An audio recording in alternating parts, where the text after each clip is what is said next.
Good morning students, myself Vijay Lakshmi और हम आज देख रहे हैं हिस्ट्री का चैप्टर सेकंड जिसका नाम है ट्रेड टू टेरिटरी। इससे पहले जब हमने फर्स्ट चैप्टर देखा था उसमें देखा था कि किस तरह से डेट्स को रिमाइंड करते हैं और जो डेट्स थी इम्पोर्टेंट उनको देखा था, और जो इंडिया है वो कॉलोनी थी ब्रिटिशर्स की, वो भी हमने देखा था। ठीक है, और आज इस चैप्टर में हम लोग देखेंगे ट्रेड टू टेरिटरी मतलब किस तरह से, और ये है ब्रिटिशर से रिलेटेड। ठीक है, तो जो ब्रिटिशर्स है वो किस तरह से यहाँ पे इंडिया में ट्रेड करने आए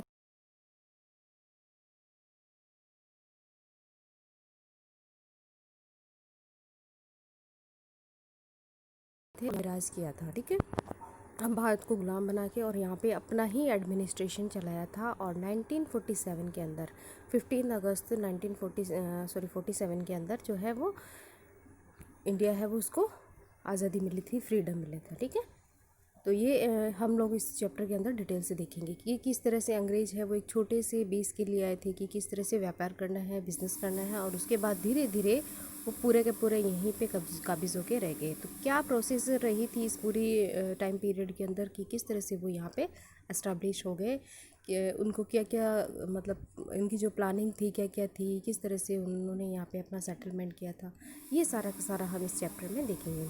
तो मेन जो है हम पहले इंट्रोडक्शन में देख लेते हैं कि इसके अंदर से हम क्या क्या टॉपिक है वो हम डिस्कस करेंगे। सबसे पहला है कि what we are going to study in the chapter. इस चैप्टर में हम क्या क्या चीज़ों को स्टडी करेंगे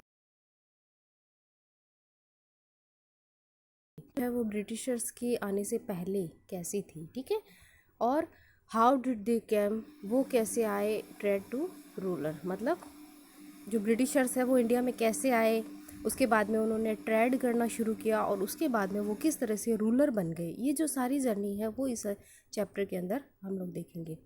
इससे रिलेटेड है बैटल्स। अब जो अंग्रेज़ जो थे उन्होंने काफ़ी बैटल्स यहाँ पे किए, तो उनके अंदर से जो फेमस बैटल्स है जो इस चैप्टर में हम पढ़ेंगे वो है battle of Plassey and battle of Buxar.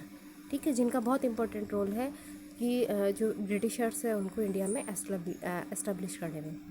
उसके बाद में expansions of company rules, company के जो रूल्स हैं यानी पॉलिसीज़ हैं उन वो किस तरह से एक्सपेंशन हो गए, फैल गए, बढ़ गए और यहाँ पे इंडिया में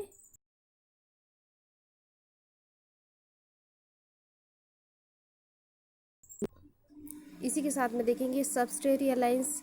ये इनकी प्रोसीजर थी, पॉलिसीज़ थी जिसके तहत ये भारत में राज करने लग गए थे, तो ये इनकी पॉलिसी है। सब्सिडियरी अलायंस, सहायक संधियाँ जिसको बोलते हैं, claim of paramountcy, doctrine of lapse. तो ये जो सारी पॉलिसीज़ जो है इनको यूज़ करके ही भारत में उन्होंने अपना राज स्थापित किया था। वॉर विद टीपू सुल्तान, टीपू सुल्तान जो साउथ के अंदर थे फेमस, मैसूर के जो किंग थे, टीपू सुल्तान के साथ में वार था। और मराठास जो महाराष्ट्र के अंदर या जो मिडिल एंड जो था ना डक्कन प्लेट्यू उसका एरिया, वहाँ पे जो मराठास थे तो उनके साथ में किस तरह से अंग्रेज है उनकी लड़ाइयाँ हुई थी और उन्होंने अपना है वहाँ पे भी एरिया बनाया था। Setting up the new administration, अब इतने सारे वार हुए, ट्रेड करने के लिए आए थे, इसके बाद गए और उन्होंने अपना एक एडमिनिस्ट्रेशन सिस्टम बनाया था जिसके हिसाब से वो फिर सारे की सारी जो गवर्नमेंट थे उसको रन करते थे, इंडिया के लिए पॉलिसीज़ बनाते थे। ये सारा इसके अंदर आ जाएगा कि क्या क्या उन्होंने एडमिनिस्ट्रेशन के अंदर चेंजेस किए, इस्टेब्लिशमेंट किया उन्होंने। उसके बाद में कंक्लूज़न। तो इस जो सारा चैप्टर है इसको हम लोग डिटेल में इसमें देखेंगे।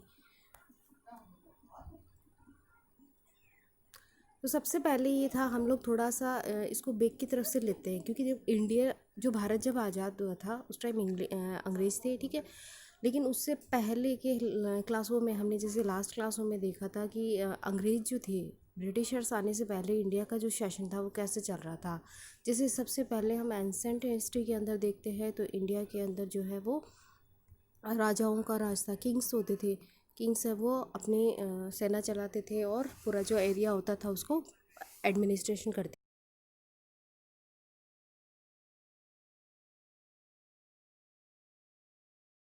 थे कि still Mughal were representing the India. तो जब अंग्रेज़ आए थे, ठीक है, ट्रेड के लिए, जब वो ट्रेड के लिए आए थे मुगल्स, सॉरी अंग्रेज़ जो ब्रिटिशर्स है, तो उस टाइम जो इंडिया के अंदर कौन सा, इंडिया के अंदर मुगलों का शासन था। जैसे बाबर, अकबर, हुमायूं, ये जो थे ना मुग़ल डायनेस्टी जिसको बोलते हैं, तो मुग़ल डायनेस्टी के उनका रूल था। और जो लास्ट जो पावरफुल मुग़ल रूलर था वो औरंगज़ेब था, was the last powerful Mughal ruler. मतलब जैसे बाबर थे, अकबर थे, हुमायूं थे, ये जो सारे थे ना, बाबर, हुमायूं, अकबर, ठीक है। और इसी सीरीज़ के अंदर जो शाहजहाँ वगैरह थे, तो इनके अंदर इन्हीं की डायनेस्टी के जो सबसे पावरफुल जो थे ना, औरंगज़ेब, ये लास्ट में थे। इसके बाद और भी मुग़ल एम्पायर आए, लेकिन वो इतने पावरफुल नहीं थे कि वो अपनी जो डायनेस्टी है उसको और ज़्यादा बढ़ा सके या फिर उसको कंट्रोल में कर सके, ठीक है। तो लार्ज एरिया जो था वो उसको मतलब कंट्रोल नहीं कर पाए। तो जो सबसे फेमस लास्ट जो थे वो औरंगज़ेब थे। औरंगज़ेब की डेथ हुई थी 1707 में, ठीक है। तो आफ्टर हिज डेथ, उनकी डेथ के बाद में मैनी मुग़ल गवर्नर, बहुत सारे जो मुग़ल गवर्नर थे, बीइंग असर्टिंग देयर इंडिपेंडेंस, वो लोग चाहते थे कि वो आज़ाद हो जाए, ठीक है। क्योंकि देखो पहले ये होता था कि एक पावरफुल किंग था, ठीक है, वो सेंट्रल जो उनका मेन होता था सेंटर, वहाँ पे वो शासन करता था। उसके बाद में जो इसके एरिया के अंदर गवर्नर्स बनाए हुए होते थे। तो जब 1707 के अंदर औरंगज़ेब जो थे ना लास्ट पावरफुल किंग, वो उनकी डेथ हो गई। उसके बाद में उनके जो गवर्नर्स थे ना, उनको फिर कोई पावरफुल राजा नहीं मिला जो इनको कंट्रोल कर सकता था। तो इसलिए उन्होंने क्या किया कि अपने आप को आज़ाद या फ्रीडम घोषित कर दिया कि हम लोग आज़ाद, अपना जो जो भी एरिया है उस पर हम अपना आज़ादी से रहना चाहते हैं या अपना शासन चलाना चाहते हैं। तो इसके हिसाब से क्या बन गए, रीजनल किंगडम, छोटे छोटे जो है ना रीजनल किंगडम बनने लग गए। पहले तो ये सारे के सारे एक ही किंग के अंडर में आते थे। उसके बाद में यहाँ से सेंट्रल वाला उनका जो है कट हो गया, और वो लोग अपने आप को एक छोटे छोटे जो राजा होते हैं ना वैसे बनने लगे। तो जो पूरी कंट्री है, जो भारत जो देश था ना, वो छोटे छोटे किंगडम्स में चेंज हो गया। बहुत सारे राजा इमर्ज हो गए। और the power of Delhi was decline. अब जो दिल्ली की पावर थी वो डिक्लाइन होने लगी, धीरे धीरे कम होने लगी। क्योंकि पहले क्या हुआ था कि जो मुग़ल एम्पायर थे, ठीक है, मुग़ल एम्पायर थे वो बहुत पावरफुल थे, और उन्होंने जो ऑलमोस्ट पूरा जो इंडिया है उसको कवर कर रखा था, वहाँ पे अपना शासन चला रखा था। बाबर, हुमायूं, अकबर, शाहजहाँ, ये औरंगजेब तक तो सारे पावरफुल थे। उसके बाद वाले जो राजा थे वो इतने पावरफुल नहीं थे, कमज़ोर राजा थे, पूरे एरिया को कवर नहीं कर पा रहे थे।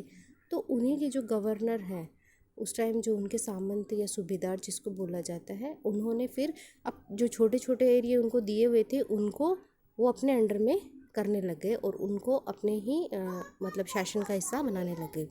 तो यहाँ के राजा वो सेल्फ हो गए।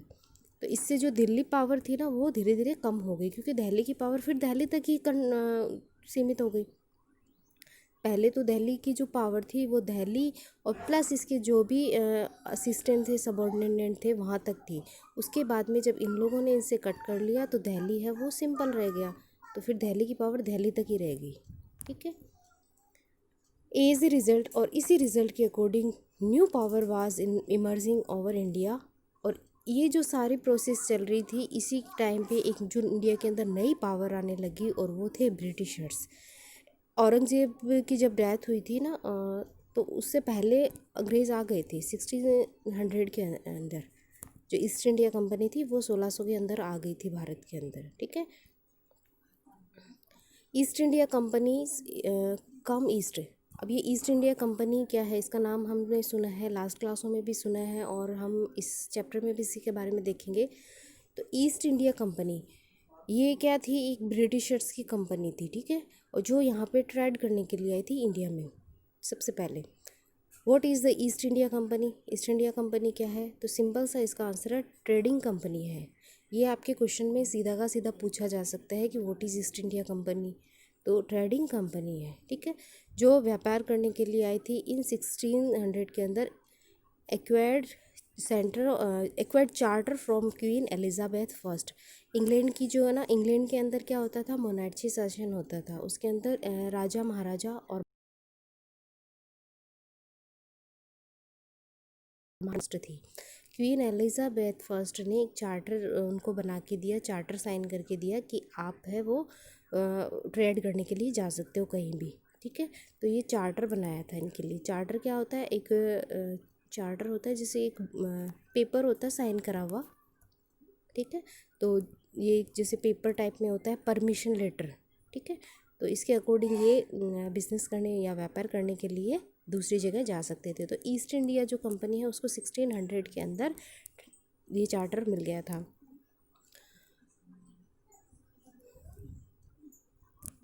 तो सबसे पहले जो ईस्ट इंडिया कंपनी है वो ओनली जो इंडिया के अंदर ट्रेड करने के लिए आई थी कि किस तरह से जो भारत है वहाँ पे व्यापार किया जाए, क्योंकि भारत के अंदर जो है ना बहुत सारी चीज़ें इस तरह की होती थी जो इंडिया के बाहर जो दूसरा पार्ट है वहाँ पे नहीं होती थी।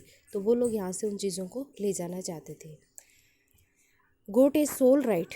अब जो ईस्ट इंडिया जो कंपनी है उसको एक सोल राइट का मतलब होता है पूर्ण अधिकार, पूरी तरह से उसको पावर मिलना to trade with east, east के साथ में पूरा अधिकार मिल गया था कि वो है व्यापार करें। ये जो चार्टर था ना उससे excluded competition from other English trading companies. इसके अंदर क्या हुआ, उन्होंने जब चार्टर बनाया तो इसके जो अदर जो इंग्लिश ट्रेडिंग कंपनीज़ थी ना उनका जो कंपटीशन था, देखिए एक यूरोप है, ठीक है, ब्रिटेन जो है वो यूरोप की कंट्री है, यूरोपियन कंट्री है। अब यूरोपियन से उन्होंने ओनली जो ईस्ट इंडिया कंपनी है ऐसे करके बहुत सारी ट्रेडिंग कंपनियाँ होती है, जैसे अपने यहाँ पे होती है ना अभी जैसे कि अपन टेली कम्युनिकेशन में लेते हैं, जैसे रिलायंस हो गया, भारतीय टेलीकॉम्स हो गया, BSNL हो गया। तो इस तरह के उस टाइम भी वहाँ पे बहुत सारी कंपनीज थी। तो वो क्या करती कि वो भी बिज़नेस के लिए आना चाहती थी, क्योंकि उनको ये पता चलता है कि भाई भारत में उनको अच्छा प्रॉफिट होने वाला है, और तो वो लोग भी यहाँ आना चाहते थे। लेकिन जो ईस्ट इंडिया कंपनी है उन्होंने जो चार्टर साइन करवा दिया था ना, तो उस चार्टर के अकॉर्डिंग फिर जो कंपटीशन उनका इंग्लिश जो ट्रेडिंग कंपनीज थी ना उनसे वो कम, मतलब उनको नहीं आने देना चाहती थी। With mercantile object made huge profit, और उनको जो है ना बहुत सारे प्रॉफिट मिलते थे। मतलब उन्होंने क्या किया, महारानी से जो पेपर साइन करवाया उसके अंदर ये करवाया कि ब्रिटेन से वो एक ही जाएंगी, वो एक ही कंपनी जाएगी, दूसरी जो कंपनियां हैं वो इंडिया के अंदर ट्रेड के लिए नहीं जा पाएगी। तो ये उन्होंने चार्टर साइन करवाया था जिससे ईस्ट इंडिया कंपनी है उसको बहुत सारा प्रॉफिट हो, ठीक है, इनका जो कंपटीशन था वो कम हो। Still competition from other European powers was there. लेकिन अब देखो ब्रिटेन वाले को तो उन्होंने मना कर दिया, ठीक है, उसके लिए तो उन्होंने चार्टर ले लिया। लेकिन जो यूरोपियन जो है अदर कंट्रीज़ जो थे ना छोटे छोटे, वहाँ वो लोग भी तो फिर जाएंगे, वो लोग भी बिज़नेस के लिए जाएंगे, उनको मना थोड़ी कर सकते हैं, ठीक है।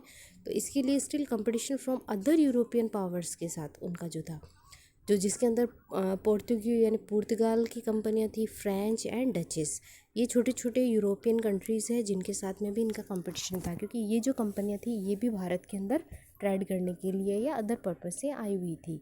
तो जो ब्रिटिश ईस्ट इंडिया कंपनी है फिर इसको इनसे थोड़ा खतरा था जिससे इसको प्रॉफिट कम होता। इसी सीरीज़ के अंदर कंपटीशन क्रिएटेड प्रॉब्लम्स। अब देखो कंपटीशन से क्या हो गई, इनको प्रॉब्लम होने लगी, क्योंकि जो ईस्ट इंडिया कंपनी है वो आई, इधर से फ्रांसिस आए, इधर से डचेस आए, इधर से पोर्तुगीज़ आए। तो ये सारा सारा फिर क्या होता है, अगर मार्केट में एक ही तरह की कंपनियाँ होती है तो उसमें क्या होता है, कंपटीशन बढ़ता है, ठीक है ना। तो but the nature of competition further exaggerated the problems. अब इनसे क्या हुआ, कंपटीशन से इनको प्रॉब्लम तो हुई, लेकिन जो कंपटीशन का जो नेचर था ना उससे, और जैसे मतलब इस पूरी लाइन का मतलब ये है कि जो लोग थे ना उनके अंदर प्रोडक्ट को लेके कंपटीशन तो था ही, ठीक है, कि बाहर वाली जो यूरोपियन है वो ले जाएंगे तो आधा ब्रिटिशर्स ले जाएंगे, आधा ये ले जाएंगे, तो कंपटीशन था। फिर ये होता है कि मार्केट में एक ही जैसी ही चीज़ की डिमांड होती है, तो फिर क्या होता है, जैसे मान लेते हैं ये एक पेन है, ठीक है, अभी इस एक पेन की डिमांड ब्रिटिशर्स भी कर रहे हैं और यूरोपियन भी कर रहे हैं, तो इसके प्राइसेस के अंदर भी अप एंड डाउन्स आएंगे, ठीक है। और इनके अंदर इस एक चीज़ को पर्टिकुलर थिंग है उसको लेके ही कंपटीशन का, ठीक है, तो इसको बोलते हैं कंपटीशन एक्सटेंड द प्रॉब्लम। सब ये नेचर का था कि एक ही चीज़ को लेके, सेम प्रोडक्ट को लेके उनके अंदर कंपटीशन बढ़ता जा रहा था। All the companies were interested to in buying the same things. जो सारी कंपनियां थी ना वो एक ही तरह की प्रोडक्ट खरीदना चाहते थे, ये उनकी मेन प्रॉब्लम आ गई।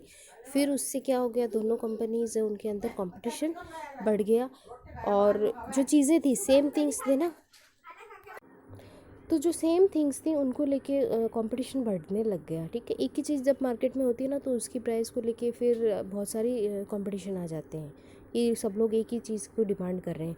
और जो मेन चीज़ें थी किसकी डिमांड चल रही थी वहाँ पे, इंडियन कॉटन की, इंडियन सिल्क की, क्लॉव्स की, इसमें कार्डिमॉम्स है, पेपर्स है, और ये जो अदर स्पाइसेस है, इन मसालों की जो है वो डिमांड बहुत ज़्यादा थी। देखिए यूरोपियन कंट्रीज़ जो है वहाँ पे ये जो स्पाइसेस है जो होते हैं ना, मसाले, गरम मसाले जिनको बोलते हैं, कार्डिमॉम्स हो गए, क्लोव्स हो गए, सिनामॉन्स हो गए, पेपर्स हो गए, तो इनकी वहाँ पे मतलब वो वहाँ फसल नहीं होती थी, वहाँ ये लोग नहीं उगते थे, ये इंडिया से ही उनको ख़रीदते थे। ठीक है, तो इंडिया से भेजना पड़ता था इनको, तो इनकी यहाँ पे बहुत ज़्यादा डिमांड थी, क्योंकि वो जो है वो ठंडे इलाके हैं, वहाँ उनको गर्म मसालों की काफ़ी ज़रूरत पड़ती थी। तो इंडिया जो है वो मेन हब था इनका स्पाइसेस के अंदर। तो इसको हम छोटे से तरीके से समझते हैं कि डिमांड जब किसी चीज़ की बढ़ जाती है ना, किसी चीज़ की डिमांड बढ़ जाती है तो उसकी प्राइस भी बढ़ जाती है। ठीक है, तो ये इनके अंदर जो कॉन्फ्लिक्ट चला, तो जो इंडिया की जो सामान है उसकी डिमांड बढ़ने लग गई, तो इसकी प्राइसेस भी इंक्रीज़ हो गई, और इसी तरह से जो कंपनी का प्रॉफिट था वो कम हो गया। तो इससे ईस्ट इंडिया जो कंपनी है उसको काफ़ी नुकसान होने लग गया। तो ईस्ट इंडिया कंपनी ने फिर अपने प्रॉफिट को बढ़ाने के लिए अलग अलग जो है वो पॉलिसीज़ यूज़ करना शुरू किया। जिस तरह से उन्होंने अपनी जो ब्रिटिश कंपनियों को रोकने के लिए जो चार्टर यूज़ किया था, इसी तरह से वो चाहती थी कि जो उनका कंपटीशन है अदर जो यूरोपियन कंट्रीज़ से, वो भी कम हो जाए या फिर ख़त्म हो जाए।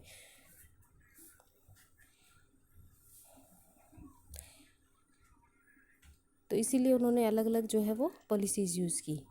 एलिमेंटिंग this rival rival competitors was the only way through which the trading companies could flourish।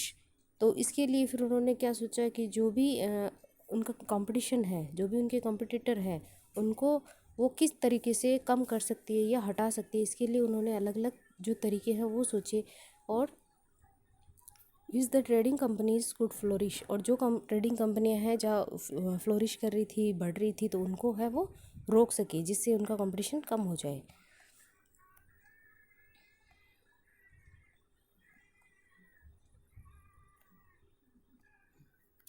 This led to prices battles between the trading companies, और इसके लिए उन्होंने क्या किया कि बैटल्स जो है ना वो स्टार्ट कर दिए जो ट्रेडिंग कंपनीज थी। तो इसके लिए वो अलग अलग तरह की पॉलिसीज़ यूज़ करने लगे, जैसे शिप वर अटैक्ड, जो फ्रांसिस की जो शिप थी उस पर अटैक करना, जैसे सामान लेके वो जा रही है तो उसको लूट लेना। रूट वर ब्लॉक्ड, उनके जो जहाज़ों के जो रूट थे उनको ब्लॉक करना स्टार्ट कर दिया, जिससे उनको ट्रेडिंग में प्रॉब्लम्स आने लग गई।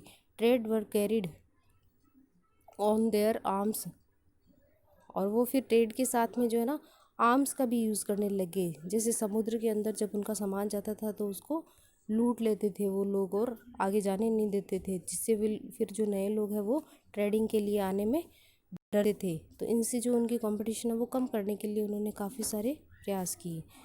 Trade were protected through out the fortification, फिर उन्होंने जो ट्रेड है उसको और ज़्यादा बढ़ाने के लिए क्या किया कि फोर्टिफाई करना स्टार्ट कर दिया। यहाँ पे उन्होंने, फोर्टिफिकेशन का मतलब होता है किले बनाना, ठीक है, तो अपने जो गढ़ बनाना, किले बनाना, महल बनाना, ये सारी चीज़ें भी उन्होंने स्टार्ट कर दी, जिससे कि ये अपने आप को प्रोटेक्ट कर सके और इनका जो ट्रेडिंग का सामान था उसको भी ये लोग सेफ़ रख सके। तो इस तरह से इन्होंने अपनी कंपनी को बढ़ाने के लिए जो अदर कंट्रीज़ था उसको नुकसान पहुँचाना शुरू कर दिया।